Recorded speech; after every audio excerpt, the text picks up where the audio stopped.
Column and start में हम numerical देख रहे थे, उसमें से एक और न्यूमेरिकल है, ये भी बहुत इंपॉर्टेंट न्यूमेरिकल है। क्वेश्चन को पढ़ते हैं। Compare the ratio of the strength of a solid column to that of the same cross sectional area of hollow column. The internal diameter of the hollow column is 3/4 of the external diameter. Both the column have the same length and are pin at both. तो इसमें क्या क्या दिया है question में, given क्या क्या है और निकालना क्या है हमको। P solid upon P hollow या P hollow upon P solid, जो आपको निकालना है निकाल सकते हैं, क्योंकि इसमें दोनों को क्या बोल रहा है, रेशियो निकालने बोल रहा है। तो ये जो क्रिपलिंग लोड जो निकालते हैं हम लोग, क्रिपलिंग लोड निकालते हैं P C R pi square E I minimum upon L E का स्क्वायर, यही सॉलिड कॉलम का स्ट्रेंथ होता है और हॉलो कॉलम का स्ट्रेंथ होता है। तो हमको ये रेशियो निकालना है पी क्रिपलिंग हॉलो कॉलम के लिए और पी सॉलिड कॉलम के लिए निकालना है। इसमें क्या क्या दिया हुआ है, दोनों का जो क्रॉस सेक्शनल एरिया क्या है, सेम है, मतलब एरिया ऑफ सॉलिड कॉलम और एरिया ऑफ हॉलो कॉलम क्या है, सेम है बोल रहा है। और क्या कंडीशन दिया है, दोनों इसका जो एंड है वो क्या है, पिन है, मतलब हिंज है, लेंथ भी इसका सेम है। और क्या दिया हुआ है, डी हॉलो और capital small D upon capital D hollow column के लिए रेशियो दिया हुआ है 3/4। इतना चीज़ क्वेश्चन में दिया है। चलिए क्वेश्चन को हम सॉल्व करते हैं। सबसे पहले लिख लेते हैं डी एस क्या है, capital D S diameter of a solid column. A S क्या है, cross sectional area of a solid column. इसका वैल्यू कितना होगा, पाई/4 डी एच का स्क्वायर। इस सॉलिड कॉलम के लिए हो गया। ये हॉलो के लिए D H external diameter of hollow column, small D H internal diameter of hollow column, और ए एच क्या है, cross sectional area of hollow column. तो इसका वैल्यू क्या हो जाएगा, pi by four D H square minus small D H square, ये इसका एरिया हो गया। पी एस क्या है, buckling load of the solid column. P H क्या है, buckling load of the hollow column, इसी को स्ट्रेंथ ऑफ द कॉलम बोलते हैं। उसके बाद हमको गिवन है, उसके बाद क्या गिवन है हमको, गिवन है same cross sectional area, same cross sectional area दिया हुआ है। इसका मतलब क्या होता है, area of solid column, area of hollow column. Area of solid column क्या था, पाई/4 डी एस का स्क्वायर, और ये क्या था, पाई/4 डी एच का square minus small D H का स्क्वायर। पाई/4 कट जाएगा, ये D H square equal to ये हो जाएगा D H square minus small D H का स्क्वायर। अब हमको रिलेशन पता है, डी एच और capital D H equal to क्या दिया हुआ है, दोनों का रेशियो 3/4, मतलब small D H equal to क्या हो गया, 0.75 टाइम्स कैपिटल डी एच। मैं इसको यहाँ पे पुट कर देता हूँ, ये हो जाएगा डी एच स्क्वायर, ये हो जाएगा डी एच स्क्वायर, ये माइनस हो गया 0.75 का स्क्वायर और डी एच का स्क्वायर। तो इसको जब हम सॉल्व करते हैं, डी एच स्क्वायर ये हो जाएगा, इसको सॉल्व करेंगे तो आएगा 0.4375 डी एच का स्क्वायर। अभी स्क्वायर को हटाते हैं, स्क्वायर रूट लगाते हैं, तो हमारे पास रिलेशन आता है D S equal to 0.6614 times D H. अब ये जो पहला रिलेशन आया हमारा, ये इम्पोर्टेंट है, ये कैपिटल डी एस है, ये कैपिटल डी एच है, ठीक। अब हम करते हैं सॉलिड कॉलम के लिए आई का वैल्यू निकालते हैं, क्योंकि क्रिपलिंग लोड निकालने के लिए, स्ट्रेंथ ऑफ कॉलम निकालने के लिए हमको दोनों सॉलिड कॉलम और हॉलो कॉलम दोनों का मोमेंट ऑफ इनर्शिया पता रहना चाहिए। तो सबसे पहले मैं सॉलिड कॉलम के लिए आई का वैल्यू निकालता हूँ, तो ये हो जाएगा पाई/64 D S to the power 4, ठीक है।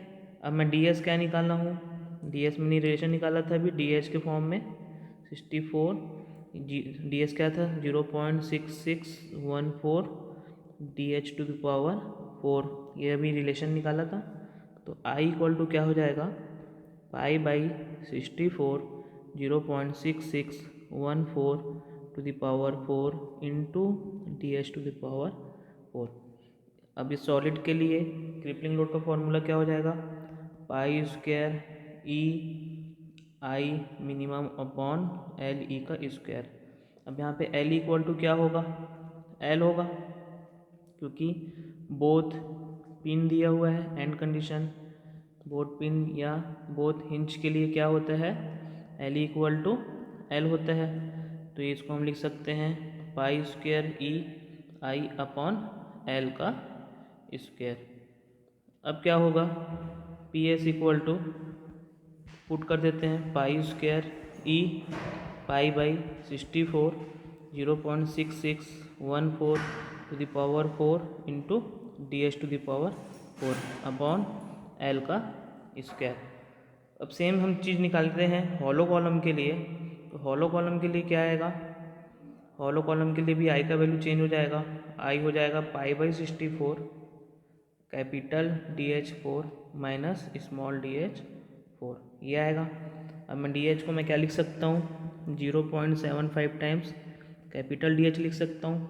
तो I इक्वल टू हो जाएगा pi by 64 DS to the power 4 minus 0.75 to the power 4 और DS टू द पावर 4, ये हो जाएगा। इसको सॉल्व करता हूँ तो मेरे पास आता है pi by 64 0.6835 into DS to the power 4।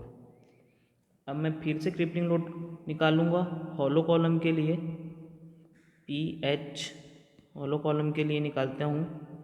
तो ये क्या हो जाएगा, पाई square E I upon L E का square.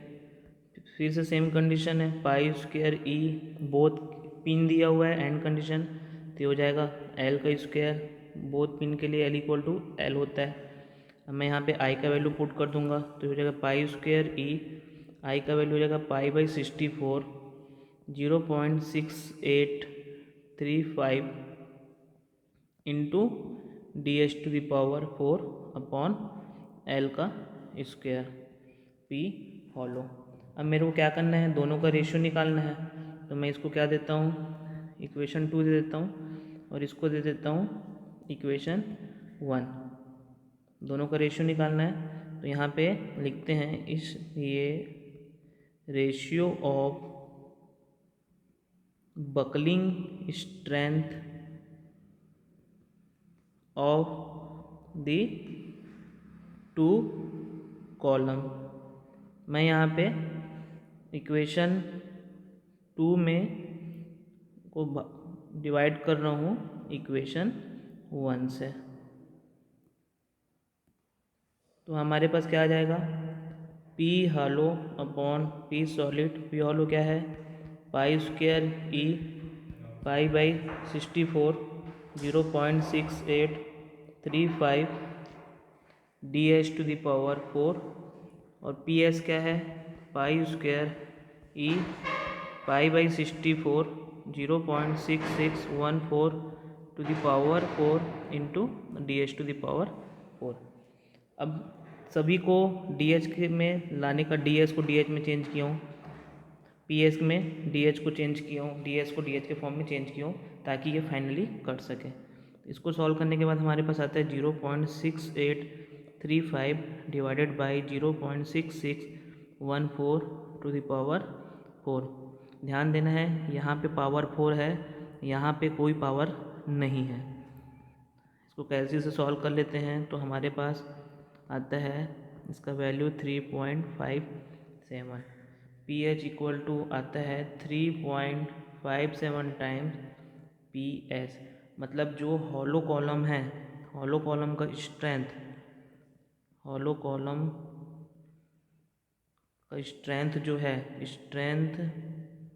Strength of hollow column हमेशा ज़्यादा रहेगा स्ट्रेंथ ऑफ सॉलिड कॉलम से।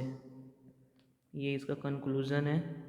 ये एग्ज़ाम में पूछता है, एसएससी के एग्ज़ाम में, किसका स्ट्रेंथ ज़्यादा रहता है। अगर दोनों का एरिया सेम है, दोनों का लेंथ सेम है, तो हमको याद आना चाहिए डायरेक्ट ऑब्जेक्टिव क्वेश्चन में कि हॉलो कॉलम का जो स्ट्रेंथ है ज़्यादा रहता है सॉलिड कॉलम के स्ट्रेंथ से। अब एग्ज़ाम में इस क्वेश्चन को और चेंज कर सकता है। चेंज कैसे करेगा, ये रिलेशन जो दिया हुआ है इसको कर देगा 1/2, बस चेंज कर देगा, पूरा क्वेश्चन चेंज हो जाएगा। जो हमारा रेशियो है P hollow upon P solid ये चेंज हो जाएगा, लेकिन हमेशा जो pH है वो ग्रेटर देन रहेगा PS से। ओके, मेरे ख्याल से क्वेश्चन समझ में आ गया होगा। और कोई डाउट रहेगा तो पूछ सकते हैं। Okay, thank you.